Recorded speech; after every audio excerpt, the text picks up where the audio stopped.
Welcome to Relation Tales. Please like this video and subscribe Relation Tales. It was a regular Thursday evening that was about to become very unusual. My wife, Joyce, and I were in the kitchen preparing dinner together. She was chopping an onion while I sliced cheese and ham for our omelets. Then she said something that made me stop what I was doing. "David, we've been married almost 7 years, and we've always been completely honest with each other, right?" she asked. I paused and put down the knife. "Of course we have. Honesty has been the foundation of our relationship since before we got married." Joyce turned to look at me with a serious expression. "I met someone," she said. A shock went through me. "You met someone? What do you mean?" I asked, although I feared I already knew. "He's a guy from work." "A really nice guy? I've been having lunch with him," Joyce admitted. I felt a knot in my stomach. "Is there more to it? Do you like him? Maybe even a lot?" I asked. She looked away, guilt on her face, and nodded softly. My appetite disappeared, replaced by a sick feeling. I knew we had to talk about it. I dropped the knife and steadied myself by placing both hands on the table. "How far has it gone between you and this guy?" My voice was tense, and she could tell. She backed up against the counter. "We've had lunch every day for a few weeks, and we had dinner last week because you had a late business meeting. But have you held hands, kissed, or done anything more?" I asked. Her face turned pale, and she nodded again. "We've kissed." I felt a sour taste in my mouth, almost choking me. "Did things go further than just a kiss?" She glanced at me and shook her head. "Not yet." I felt like I needed to sit down, so I grabbed a chair and sank into it. "So you're considering it?" She nodded stiffly. "I think so." "He wants me to go away with him for a weekend." "And are you going?" "Yes. I don't want to hurt you, but I need to figure out what he means to me." "I'm sorry, David. I know this hurts you, and I hate that, but I promised him I'd go. I couldn't just sneak off without telling you. We've always been honest with each other about everything." "Can I ask where you're going?" "Las Vegas. Sharing a room, I suppose. He says he's reserved a suite. Big spender. He thinks highly of me." "I'm sure he does." "When are you leaving?" "Tomorrow morning." "Wow. You waited till the last second to tell me, huh?" "I waited to say something because I had to be absolutely sure I was going through with it before I hurt you." I almost chuckled at that, but it came out as more of a choked sob. "That was considerate of you. Joyce, does he know you're married?" "Yes, of course. I always wear my wedding rings." "Do me a favor and don't wear them when you're in his bed in Las Vegas. David, I talk about you all the time when I'm with him. I'm sure you've had plenty of nice things to say about me to him, like I'm a nice guy just like him. But maybe you've also mentioned I'm a bit dull in bed, not the best provider, and I tend to leave toenail clippings on the carpet, among other little flaws that have pushed you away. I've never said anything negative about you. David, he knows I love you. But apparently not enough to keep you from going away with him for a whole weekend. You love me, but maybe you're not in love with me. Is that it?" "No, I don't know. I'm confused." "So you're seeking clarity in the arms of this really nice man who knows you're married, but doesn't care. A few days and nights in Vegas with him to figure out your feelings for both of us." "Has this nice guy been tested for STDs recently?" "He's not like that, David. He hasn't been with a woman in over 2 years. That's what he says. But I bet he's not telling the whole truth. He's a hunter, sees a beautiful married woman, and wants to conquer her. For guys like him, that's the real game. Steal a beautiful married woman and make her husband a cuckold. If he hasn't been tested, you might find out that what happens in Vegas doesn't stay in Vegas, and it could follow you home in a very unpleasant way. Is this nice guy your boss?" "No, he's my boss's boss." "So you're really moving up, huh? Climbing the corporate ladder with your body instead of your talent and hard work." "I'm not sure what I'm doing, David, but I want to find out.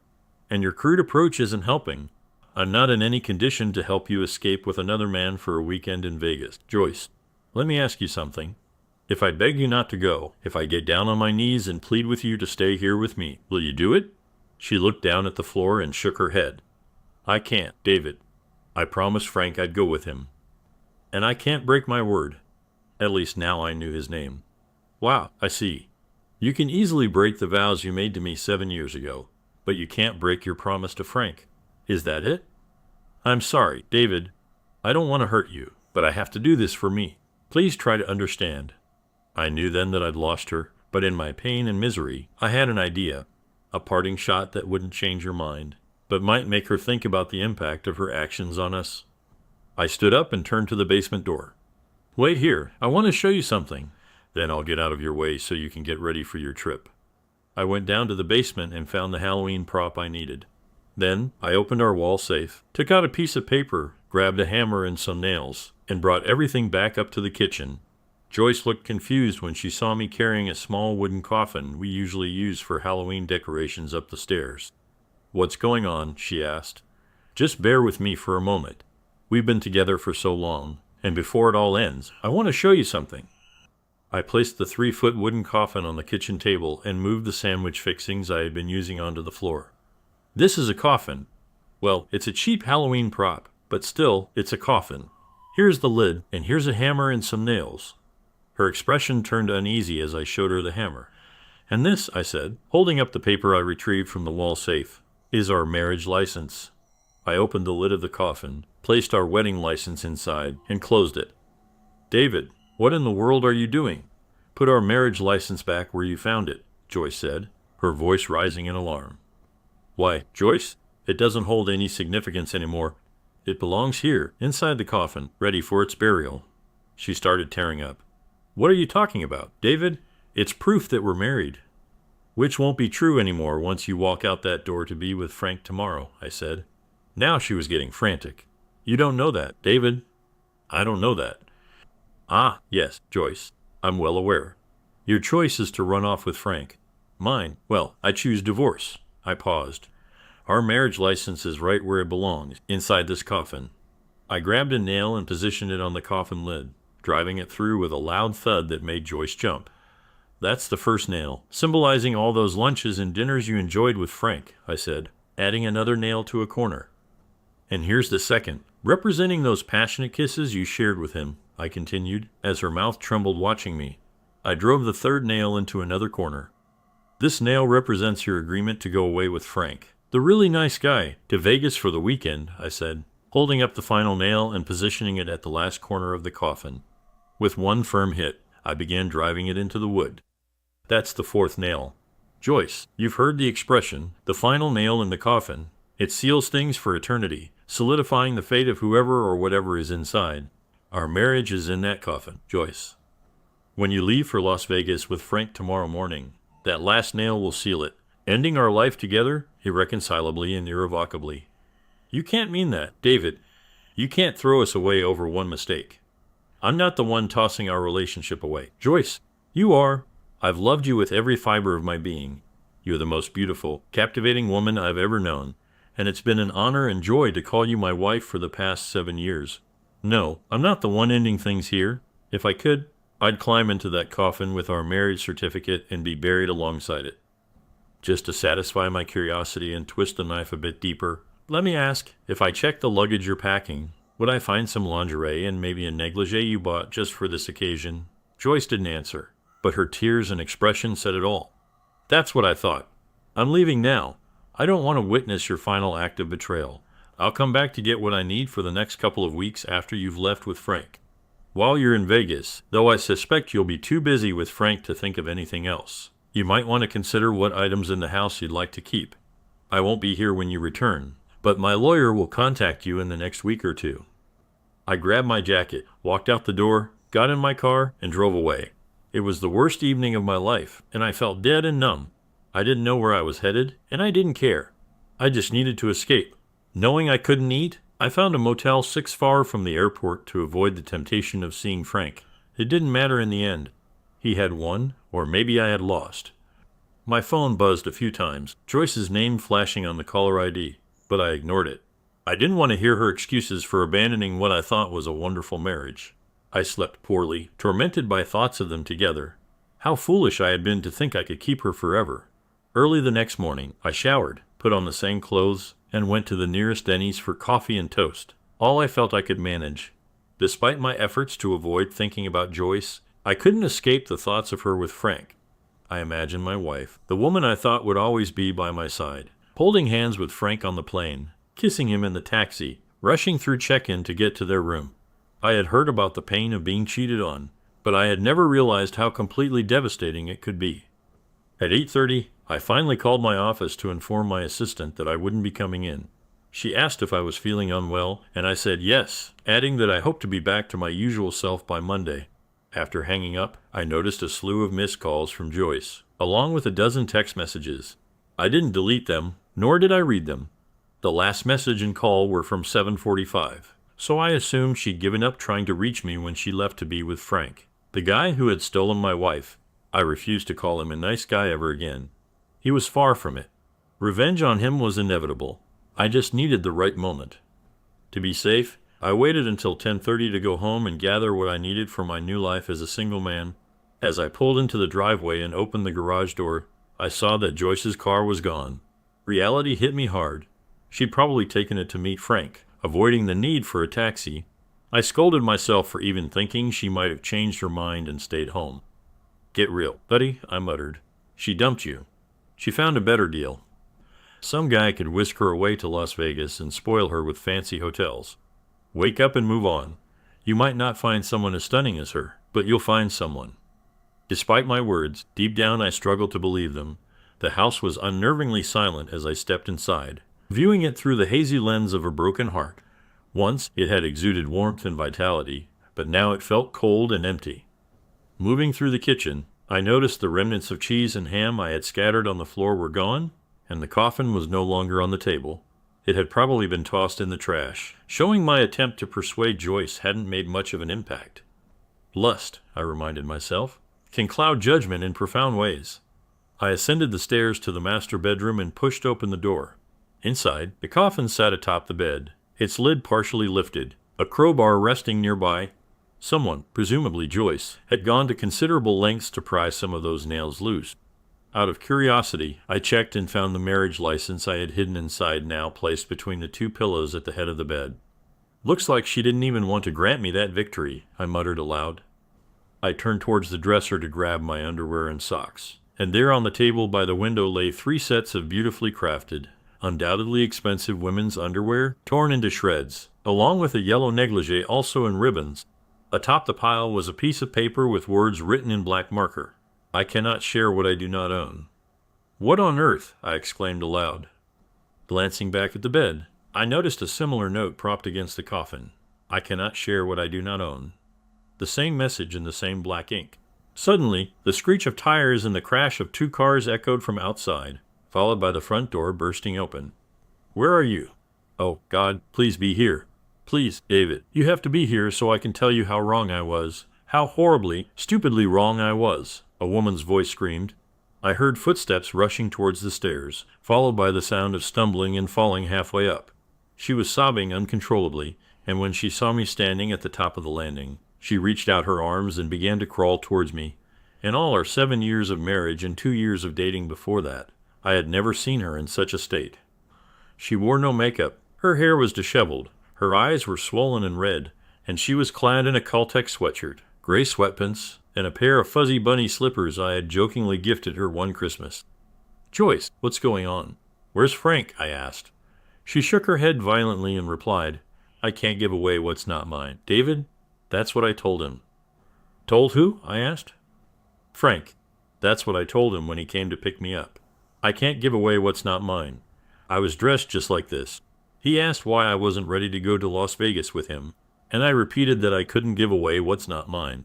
He said, 'What the hell does that mean?' And I told him I couldn't go anywhere with him. Would never go with him? Would never speak to him again because I don't belong to him. My body belongs only to my husband, and I will never share it with anyone else." She continued her slow crawl up the stairs towards me.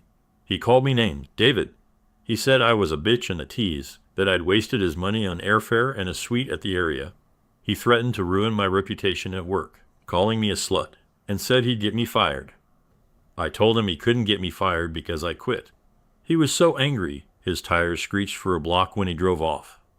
Finally reaching the landing, she wrapped her arms around my ankles and hugged my legs.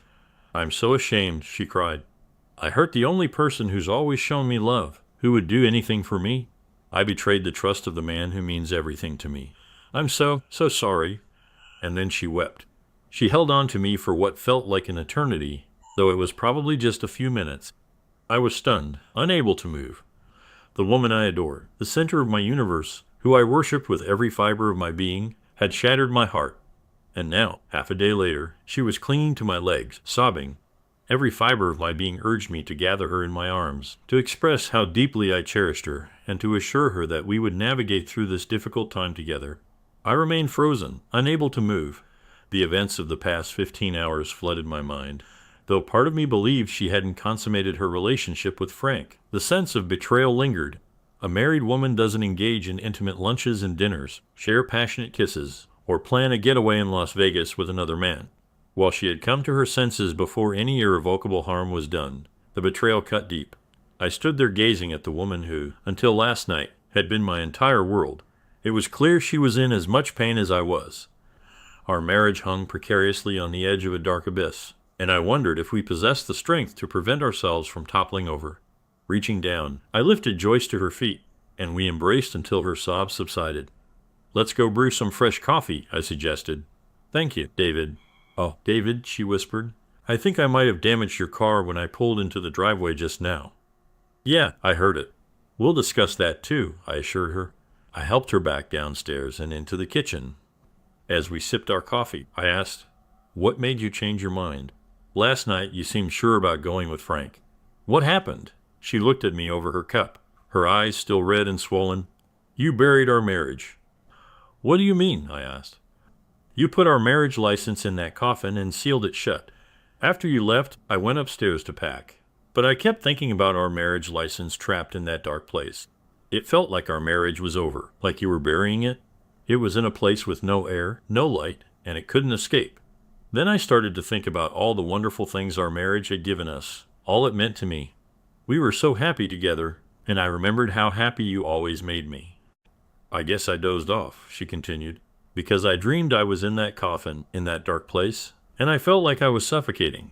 It felt so real that it woke me up, and I knew I had to open that coffin and get our marriage out. Let it breathe again. Let me breathe again." She chuckled softly. "I never realized how well you hid your tools. It took me at least an hour to find a crowbar and another half hour to haul that coffin up to the bedroom and pry the lid open enough to get our license out. I felt possessed, like I had to retrieve it before you could seal the coffin shut. When did you decide not to go with Frank?" She giggled again, a sound that warmed my soul. "About 2 seconds after you left. I knew I could never go away with Frank or anyone else. I felt so foolish and ashamed. How could I treat the only man I've ever loved the way I treated you? I tried calling you over and over, but you wouldn't answer. Then I started texting, but that didn't work either. Much later, after I finally pried the coffin lid open enough to reach inside, I thought about how I would tell Frank I never wanted to see him again. I wiped off all my makeup and put on your old Caltex sweatshirt and sweatpants. My eyes were already red and swollen from crying, and I wondered how Frank would see me, the real me that you always see and still love. You're the most beautiful woman I've ever known, Joyce.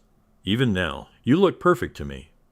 And when I realized that, I knew I had to do everything in my power to win you back, to make you love me again. I hadn't packed much yet, but as I started to unpack, I saw the lingerie I bought for the trip with Frank, and I broke down again. Just the sight of them made me sick.